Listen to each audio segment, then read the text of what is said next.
We all recognize it, that heavy pull, that inertia that keeps us stuck. Laziness isn't just a bad habit, it's a silent thief, stealing our potential, our dreams, and the life we envision. But what if the cure wasn't a magic pill, but something you already possess?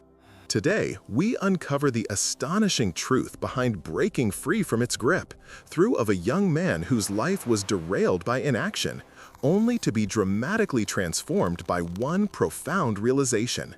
This isn't just a tale, it's a blueprint for your own liberation. In a quaint village nestled at the base of a lush green hill lived a young man named Kale. Unlike his peers, whose days were filled with the diligent rhythm of fieldwork and communal tasks, Kale preferred the gentle shade of the big tree behind his house. While others toiled, he dreamed, convinced that tomorrow held ample time for action. He was kind, intelligent, and possessed immense untapped potential. But this dormant power remained perpetually just out of reach, overshadowed by an overwhelming inclination towards ease. Every morning brought a fresh resolve, whispered promises to himself that this would be the day he'd begin, only for the afternoon sun to find him still beneath that familiar canopy, the weight of inertia pressing him deeper into his comfortable inaction. He knew, deep down, this indolence was a slowly tightening noose around his future, but the allure of immediate comfort was a siren song too potent to resist. The thought of effort felt like a monstrous burden, and so, day after day, Kale chose the path of least resistance, unknowingly trading future fulfillment for fleeting moments of idleness. Life, however, has a way of delivering wake-up calls, often when we least expect them, and usually with a sharp, undeniable sting. For Kale, this moment arrived like a thunderclap. The woman he had silently admired, the one he had always imagined a future with, was to be wed, not to him, but to a prosperous merchant from a neighboring town, a man whose ambition and industry were as evident as Kale's lack thereof. The news rippled through the village, a cruel mirror reflecting his greatest failure. The hushed whispers and knowing glances became a tangible weight, crushing his spirit. Villagers, once tolerant of his ways, now openly spoke of his lost opportunity, attributing his misfortune directly to his chronic laziness. The shame burned hotter than any sun Kale had ever avoided. His heart, once softened by dreams, now felt like a hollow drum, echoing with regret. He understood, with a sickening clarity, that his passivity had cost him more than just a fleeting romance. It had stolen a future he hadn't even realized he was actively discarding. The comfort he had chased had betrayed him, leaving him isolated and heartbroken. This wasn't merely a personal setback, it was a public humiliation, a stark reminder that true happiness demands engagement, not withdrawal. Reeling from the blow, Kale wandered aimlessly, eventually finding himself at the foot of the familiar hill, his usual retreat. But today, the shade offered no solace. His mind was a maelstrom of regret and a burgeoning, desperate need for change. He wanted out of this self-imposed prison, but where did one even begin to dismantle years of ingrained inaction? As if in answer to his silent plea, an elderly figure appeared on the winding path below. It was Grandpa David, the village elder. Revered for his profound wisdom and gentle guidance, his presence was a beacon of hope. Kale, spurred by a desperate courage he hadn't known he possessed, rushed forward. "Grandpa David," he pleaded, his voice thick with uncharacteristic urgency, "I am drowning in my own idleness. I don't want to live this way anymore. Tell me, how can I break free?" The elder listened, his eyes holding a depth of understanding that seemed to peer directly into Kale's troubled soul. A kind smile creased his weathered face. "Those who seek earnestly find," Grandpa David responded, his voice soft yet firm. "I see a spark within you, Kale. Come to my home in 3 days. Prepare for a journey, for the remedy you seek lies far beyond our village. Bring provisions, for the path will be long, and only then will I unveil the secret to conquering your lazy business." Hope, fragile but potent, ignited within Kale. A journey? A secret? This was the first concrete step he had committed to in years. The next 3 days were a stark contrast to Kyle's usual lethargy.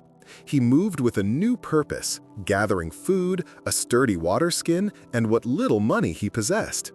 The anticipation alone was a catalyst, replacing his usual torpor with a buzzing energy. On the appointed morning, Kyle arrived at Grandpa David's humble abode, his heart thrumming with a mix of excitement and trepidation.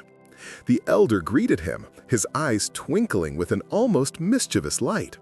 He pointed towards a hazy outline on the distant horizon, a towering peak barely visible through the morning mist. "The answer to your affliction, Kyle, rests in a hidden cave on the far side of that mountain," Grandpa David explained, his voice gaining a serious tone. "It is a journey that will test your resolve, requiring 3 to 5 days of relentless effort. Within that cave, you will discover a pot containing 2 remedies, a red pill and a blue pill. Bring them back to me, and I will reveal how they will forever banish your idleness." He paused, then added, almost as an afterthought, "However, know this, another young man, clad in blue, departed yesterday for the very same cure. If you wish to claim it, you must outpace him." The words struck Kyle like a bolt of lightning. A competitor? The thought of being beaten to the solution, of failing yet again, spurred a fire within him he had never known. This wasn't just about a journey, it was a race, a testament to his newfound commitment. With a surge of determination, Kyle wasted no time. He bid farewell to Grandpa David and set off, his pace brisk, his gaze fixed on the distant mountain. The initial enthusiasm, however, soon met its first challenge. He reached the edge of the village, where a wide, swirling river blocked his path. An old man was slowly, methodically rowing a small boat across, its progress agonizingly slow. In the past, Kyle would have simply sat and waited, perhaps even given up. But the image of the other young man, the one in blue, relentlessly pushing forward, fueled a nascent impatience. He couldn't afford to wait. Approaching the boatman, Kyle, with a politeness he hadn't known he possessed, offered to take the oars. The old man, surprised by Kyle's fervent energy, yielded. Kyle gripped the oars. His muscles, long unaccustomed to such exertion, protested immediately. Yet he pulled and pulled again, with a fervor born of desperation and newfound purpose. Sweat streamed down his face, his breath coming in ragged gasps, but he pushed through the pain.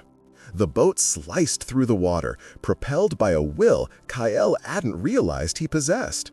What typically took an hour, Kyle accomplished in a mere 20 minutes. As his feet touched the opposing bank, a profound realization washed over him. Without even noticing, the act of doing had begun to change him. His laziness, once an unyielding chain, felt lighter, almost ephemeral. The focus required, the sheer physical exertion, had cleared his mind, sharpening his resolve. The phrase, "there's no substitute for hard work," echoed in his mind, not as a platitude, but as a felt truth. From that moment, Kale's journey transformed. Each step was a testament to his burgeoning strength. Each obstacle a confirmation of his unwavering focus. He ran where he once ambled, climbed where he once hesitated, pushing through the dense undergrowth and scaling rocky inclines, his body protesting but his spirit resolute. Fatigue was a constant companion, but the memory of his past failures and the phantom image of the young man in blue kept him moving forward. He ate sparingly, slept briefly, and rose before dawn, driven by an unshakable conviction. After 2 days of relentless, unceasing effort, the mountain summit loomed. Exhausted but triumphant, Kale located the cave. Inside, just as Grandpa David had described, sat a simple pot holding 2 distinct pills. One vibrant red, the other deep blue. A wave of pride, a sensation he hadn't truly felt before, washed over him. He had done it. He had overcome the odds, outpaced the unseen competitor, and reached the elusive cure. Gently, almost reverently, he took the pot and began the arduous journey back to the village, his steps lighter now, infused with the quiet confidence of accomplishment. The return journey, though physically demanding, felt different. He was no longer just chasing a cure. He was carrying the tangible proof of his transformation. Upon his return, Kale, still caked in dirt and fatigue but radiating an inner glow, presented the pot to Grandpa David. "I have them," he declared, his voice a mix of triumph and anticipation. "How will these pills banish my laziness?" Grandpa David's eyes twinkled again, a knowing smile spreading across his face. To Kale's utter astonishment, the elder simply reached into the pot, selected one of the pills, and swallowed it himself. Kale stared, dumbfounded. "Grandpa David, what have you done? Why did you take one?" he exclaimed, a flicker of anger mixed with confusion. The elder chuckled, a warm, resonant sound. "That pill," he said, patting his lower back, "was merely for my chronic back pain.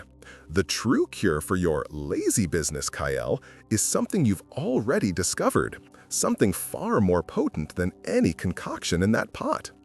Kale frowned, puzzled. Grandpa David leaned forward, his gaze earnest.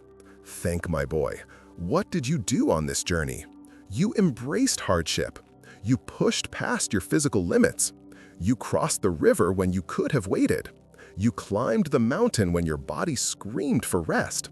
You remained focused on a clear goal, and you overcame every challenge placed before you, proving your own capability. That, Kale, is the real cure."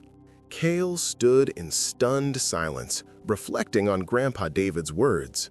It was true. The discomfort, the effort, the relentless pursuit, these weren't obstacles to be endured, but the very process of his awakening. He hadn't just retrieved pills, he had rediscovered himself. "The red pill," Grandpa David continued, picking it up, "symbolizes your big dreams, the vision that sets your heart alight. And the blue pill represents the unwavering determination, the consistent action required to chase those dreams, step laboriously step. You've demonstrated through your own actions that with a clear objective and persistent effort, nothing is truly impossible. You, Kale, have proven that the cure for laziness isn't found in a distant cave or a magical remedy, but within the crucible of your own committed action." Suddenly, another thought struck Kale. "But what about the young man in blue clothes?" he asked, a hint of annoyance surfacing. "Did he also reach the cave?" Grandpa David laughed, a deep, hearty sound. "My dear Kale," he replied, "that was simply my son. He was merely visiting his brother in the next village. I spoke of him only to provide you with the necessary urgency, a little nudge to ensure you wouldn't procrastinate on your journey." Kale couldn't help but smile, a genuine, unburdened smile. He felt slightly foolish, yet immensely grateful.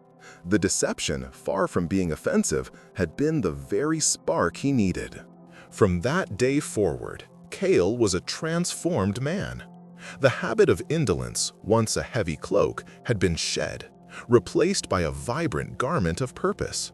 He embraced hard work, not as a chore, but as a vital part of living. He sought out challenges, learned new skills, and contributed tirelessly to the village, becoming a respected leader and an example to all. His fields, once fallow, now flourished.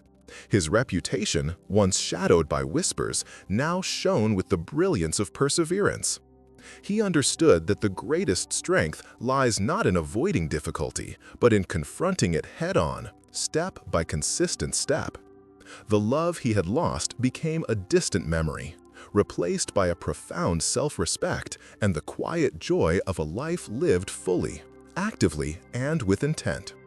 The big tree behind his house remained, but Kale now sought its shade only for a moment's rest after a day of fulfilling labor, never again as an escape from the demands of life. He had learned that true comfort comes not from idleness, but from the satisfaction of earnest effort and achieved goals. Every moment in life is a precious opportunity, a chance to build, to grow, to create. The tasks you put off today aren't just delayed. They are moments of potential lost, keys to your future success left unturned. Like Kale, you hold the power to overcome the inertia that binds you. Don't wait for a magic pill, a grand revelation, or an external motivation. Take those small, consistent steps. Set clear, compelling goals that ignite your spirit. Cultivate daily habits of action, however minor they may seem. Because success isn't a destination arrived at by chance. It's a journey undertaken with purpose, a reward earned through persistence and unwavering dedication. The cure for your lazy business isn't out there. It's already within you, waiting for you to simply begin. Start today. Your future self will thank you.